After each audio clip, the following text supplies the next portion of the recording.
अगर आपकी याददाश्त चली जाए तो क्या आप किसी पर ट्रस्ट कर सकते हो? आज की हमारी मूवी द सीक्रेट ऑब्सेशन ये 2019 की मिस्ट्री हॉलीवुड मूवी है। ये इसी थीम पर बेस्ड है। वीडियो स्टार्ट करने से पहले मैं आप सबसे रिक्वेस्ट करना चाहता हूँ, आपको वीडियो अच्छा लगता है तो प्लीज़ इस वीडियो को लाइक कर दीजिएगा, कमेंट भी कर दीजिए, जिससे चैनल को बहुत सपोर्ट मिलता है। अब बिना किसी देरी के एक्सप्लेन स्टार्ट करते हैं।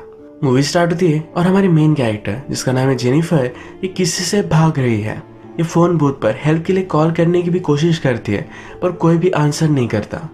जो आदमी उसका पीछा कर रहा था वो वहां भी आ गया। वो भागते भागते फिर एक पब्लिक वॉशरूम में आ गए। जेनिफर ने बहुत ही चालाकी से जो आदमी उसका पीछा कर रहा था इसे बाथरूम में बंद कर दिया। वो फिर भागते भागते अपनी गाड़ी तक आती है।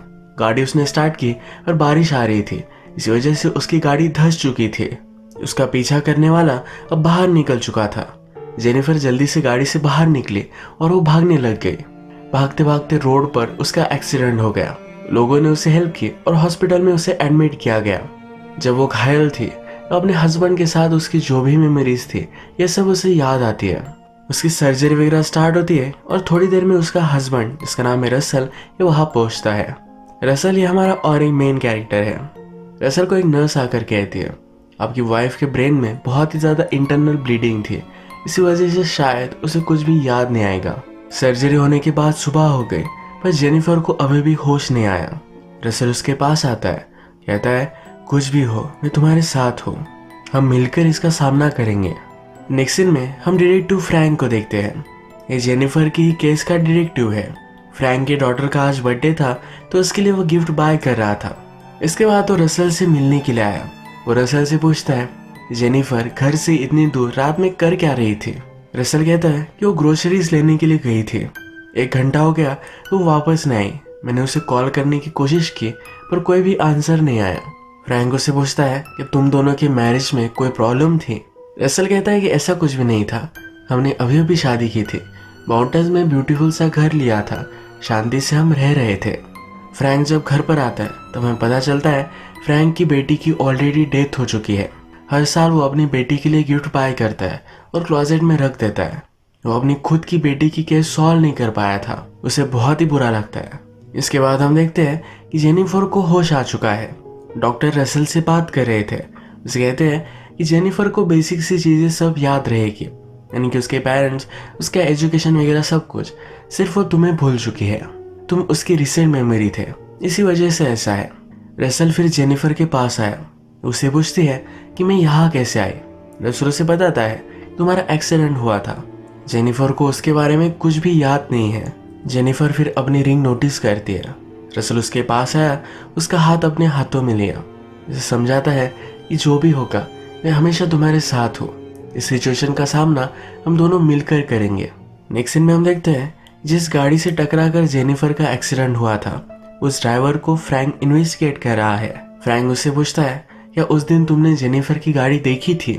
वो कहता है कि पार्किंग में एक व्हाइट पिकअप ट्रक किसी गाड़ी को लेकर जा रहा था। यानी कि फ्रैंक को यहाँ पता चलता है कि जेनिफर की गाड़ी को किसी ने गायब कर दिया है। पुलिस को लग रहा था कि जेनिफर का नॉर्मल सा एक्सीडेंट हुआ, पर अब फ्रैंक को लगता है कि जेनिफर को कोई मारने की कोशिश कर रहा है। इस केस को वो सही से परस्यू करने वाला है। नेक्स्ट सीन में हम देखते हैं कि रसल जेनिफर को उसके सब फोटोज दिखा रहा था, उसी मेमोरी फिर से लाने की कोशिश कर रहा था। वो दोनों कैसे मिले इसकी स्टोरी भी उसे सुनाता है। कहता है हम दोनों एक जापानीज प्लेस पर गए थे पर एक चीज से मैं एलर्जिक था। उसी दिन उसे हॉस्पिटल में एडमिट करवाना पड़ा। जेनिफर इस पर बहुत हंसती है। इसके बाद जेनिफर कहती है मेरे पेरेंट्स को तुम इन्फॉर्म कर दो, वो बहुत ही वरीड होंगे। रसल शांत हो गया, कहता है तुम्हारे पेरेंट्स 3-4 साल पहले ही गुजर गए। इसके बाद एक आदमी हॉस्पिटल में आता है। ये जेनिफर पर नजर रख रहा था। वो जेनिफर से मिलना चाहता था पर जेनिफर की वो फैमिली नहीं है इसलिए उसे अंदर आने नहीं दिया। वो फिर वहाँ कुछ फूल छोड़कर जाता है। अब थोड़े दिन गुजर जाते हैं और जेनिफर की रिकवरी स्टार्ट होती है। वो अभी भी व्हीलचेयर में ही थी और उसे अच्छा लगने लग गया था। रसल फिर उसे अपने घर लेकर आता है। ये बहुत ही बड़ा घर है तो ये देखकर वो सरप्राइज होती है। इस घर में रसल और उसके सब फोटोज वगैरह वो देखती है। सब जगह वो देख रही थी तभी एक जगह पर कोई उसे मारने की कोशिश करता है। ये मेमोरी उसकी वापस आई। उसे कौन मार रहा था ये अब तक उसे पता नहीं है। जेनिफर को जल्द से जल्द उसका जो प्रीवियस रूटीन था ये फिर से कंटिन्यू करना है। रसल फिर उसे उठाकर बेडरूम में लेकर जाता है। नेक्स्ट डे रसल को फ्रैंक का कॉल आया। फ्रैंक जेनिफर से उसके एक्सीडेंट के बारे में कुछ बात करना चाहता था। रसल फ्रैंक से कहता है कि वो अभी अभी रिकवर कर रही है, उस पर ज़्यादा स्ट्रेस देना ये अच्छा नहीं होगा। फ्रैंक कहता है मैं उससे कुछ सिंपल सी क्वेश्चन पूछूंगा, ज़्यादा उसे स्ट्रेस नहीं आएगा। उसे उसने कल 11 बजे बुलाया हुआ है। ये जो सब बातें चल रही थी ये जेनिफर ऊपर से सुन रही थी। जब वे डिनर करते हैं तो इसके बारे में जेनिफर रसल से पूछती है कॉल किसका था। रसल कहता है कि बहुत दिनों तक मैंने छुट्टी ली थी, इसलिए ऑफिस से कॉल आया हुआ था।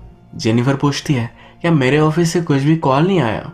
रसल कहता है कि तुम अब काम नहीं करते, हम दोनों फैमिली स्टार्ट करने वाले थे, तुम्हारा घर पर रहना एक अच्छा सोल्यूशन था, तुम्हें भी यहाँ रहना बहुत ही अच्छा लगने लगा था। जेनिफर को यह सब बातें अजीब लगती है। उसके पेरेंट्स की डेथ हो चुकी है, वो जॉब भी नहीं करती। उससे पूछती है क्या हम खुश थे। रसल कहता है ऑफ कोर्स हम खुश थे। जेनिफर भी बोलती है कि मेरे फ्रेंड्स तो होंगे। रसल कहता है कि तुम्हारे बहुत सारे फ्रेंड्स हैं, तुम्हारी एक बेस्ट फ्रेंड है जो हवाई गई हुई है, जब वो वापस आएगी तब उससे तुम बात करना। हमने प्रीवियसली देखा था कि जेनिफर के बारे में कोई आदमी इंक्वायरी कर रहा था। अब रसल को उसके बारे में पता चल चुका है तो उसके पास वो पहुंचता है। आदमी रसल को बोलता है कि तुम कौन हो। कहता है मैं जेनिफर का हस्बैंड हूँ। एक डंडे से उसे मार डालता है। रसल ने फिर उस आदमी की बॉडी अपनी ट्रंक में डाली और अपने हाउस के बाहर गाड़ दी। रात में डिगिंग की आवाज़ आ रही थी तो जेनिफर की नींद खुल गई। उसके पास कहीं भी रसल था नहीं। अगली सुबह जहाँ पर रसल ने बॉडी गाड़ी हुई है यही पर जेनिफर देख रही थी। उसे बहुत ही अजीब लगा था। जेनिफर के पास उसका फ़ोन भी नहीं है। इसके बारे में वो रसल से पूछती है।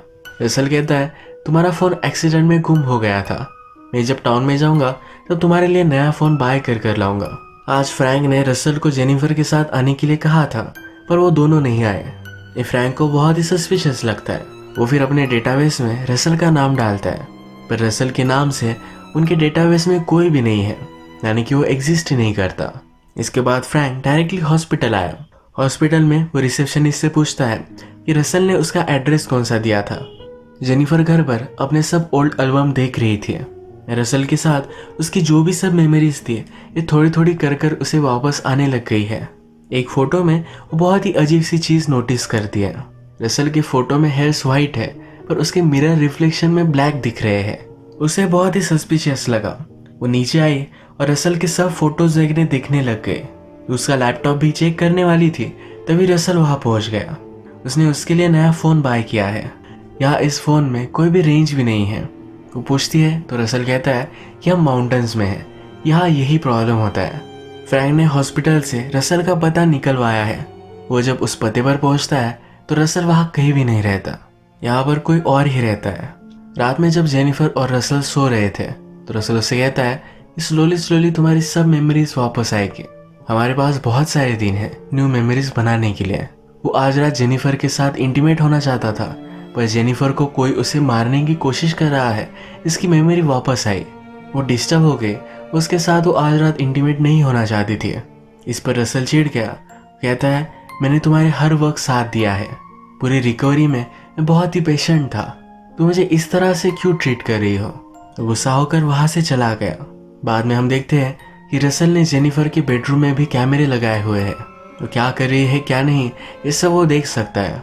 फ्रैंक को अब रसल के बारे में कुछ भी लीड्स मिल नहीं रही तो हॉस्पिटल में फिर से कॉल करता है। वहाँ के पार्किंग लॉट के सिक्योरिटी फुटेज वो निकालने के लिए कहता है। जब उसे मिल जाता है तो नोटिस करता है कि रसल के पास व्हाइट पिकअप ट्रक है। ये वही ट्रक है जिसने जेनिफर की गाड़ी को गायब किया था। उसे बहुत ही शॉक लगा क्योंकि जेनिफर के एक्सीडेंट के पीछे रसल ही है। नेक्स्ट सुबह रसल जेनिफर के पास आता है। उसने कल रात जो भी किया इसके लिए सॉरी कहता है। फ्रैंक अब जोरों से इस केस को इन्वेस्टिगेट कर रहा था। जेनिफर के बॉडी पर एक टैटू है, इसके फोटोज उसके पास थे। वो फिर एक टैटू आर्टिस्ट के पास गया, इसके बारे में उसने उससे इंक्वायरी की। इस टैटू में एक नाम छुपा हुआ था। ये नाम जब फ्रैंक ने अपने डेटाबेस में डाला तो उसे जेनिफर के फादर और मदर के घर का पता मिल गया। ये रात में वहाँ देखने के लिए जाता है तब नोटिस करता है कि बहुत दिनों से वहाँ कोई भी रह नहीं रहा। अंदर घुसकर उसने बेडरूम में नोटिस किया कि जेनिफर के दोनों पेरेंट्स को मार डाला गया है। जेनिफर को फिर से रात में उसे कोई मार रहा है इसके सपने आए। उसे अब रसल पर थोड़ा थोड़ा शक होने लग गया है, तो उसके सब पॉकेट्स वगैरह वो चेक कर रही थी। उसका वॉलेट निकाल कर उसने छुपा दिया। रसल जब घर से बाहर निकला तो वो नोटिस करती है रसल ने घर को बाहर से बंद कर दिया है। जेनिफर ने फिर एक पिन से अपना डोर अनलॉक किया। वो नीचे गई और रसल का लैपटॉप उसने चेक किया। इस लैपटॉप में वो उसके साथ फोटोज देखती है। इसमें उसे पता चलता है जिस आदमी के साथ वो रह रही है उसका हस्बैंड रसल है ही नहीं। उसका हस्बैंड तो कोई अलग था। जिसके साथ वो रह रही है वो एक्चुअल में उसके साथ ऑफिस में काम करता था। उसने जेनिफर के हस्बैंड के फोटोज में अपना फेस मैच कर दिया था। इसके पैरेलल की सीन में हम देखते हैं कि फ्रैंक भी जेनिफर के ऑफिस में पहुंच चुका है। वहां का एक एम्प्लॉय जेनिफर के बारे में उसे सब कुछ बता रहा था। उनके ऑफिस की फोटो उसने नोटिस की और फ्रैंक को पता चल गया कि ये सब क्या चल रहा है। उसे यहाँ से जेनिफर के साथ जो रह रहा है उसका नाम रायन है, ये भी पता चला। जेनिफर बहुत ही डर गई थी और अब वो यहाँ से बाहर निकलना चाहती थी। उसके मोबाइल में कुछ भी रेंज नहीं थी। उसने अपने मोबाइल को खोला तो उसका सिम का स्लॉट ही जला दिया गया था। वो जब चलते चलते गार्डन में आई तो एक आदमी की बॉडी भी उसे मिल गई। अचानक से रायन वहां पहुंच गया था और उसने जेनिफर को बेहोश कर दिया। वो फिर जेनिफर को उसके बेडरूम में ले जाकर उसके पैर बांध देता है। उसे कहता है कि तुम अपनी मेडिसिन लो, अच्छे से रेस्ट करो, सब कुछ ठीक हो जाएगा। रायन कुछ ग्रोसरीज लेने के लिए सिटी में आया हुआ था। वहां पर उसे हॉस्पिटल की नर्स मिली। नर्स रायन से कहती है कि जेनिफर का रूटीन चेकअप था, इसके लिए तुम आए ही नहीं।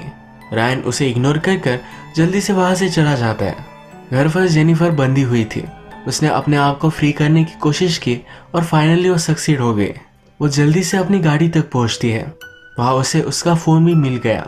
वो बहुत ही लेट हो गई और रायन वहां पहुंच चुका था। जेनिफर की गाड़ी के ट्रंक में हम उसके हस्बैंड की बॉडी देखते हैं, यानी कि रायन ने रसल को मार डाला है। ऑफिस से फ्रैंक ने अब रायन का पता निकाला और वो नीचे आ चुका है। फ्रैंक आसपास सब चीजें नोटिस करता है और जेनिफर की गाड़ी भी उसे मिल जाती है। जेनिफर ने फ्रैंक का आवाज सुना तो वो भी नीचे उसकी हेल्प मांगने के लिए आ रही थी। फ्रैंक ने जेनिफर को नोटिस किया, तभी रायन ने फ्रैंक को बेहोश कर डाला। रायन फिर से जेनिफर को धमका रहा था। जेनिफर उससे पूछती है, तुम हो कौन? रायन बोलता है कि मैं तुम्हारा हस्बैंड हूँ। जितनी जल्दी तुम ये बात समझ जाओ उतना ही तुम्हारे लिए अच्छा होगा। जेनिफर के पैर पर चोट है, इसे उसने जोर से दबाया, यानी कि वो कहीं भी ज्यादा मूव नहीं कर पाए।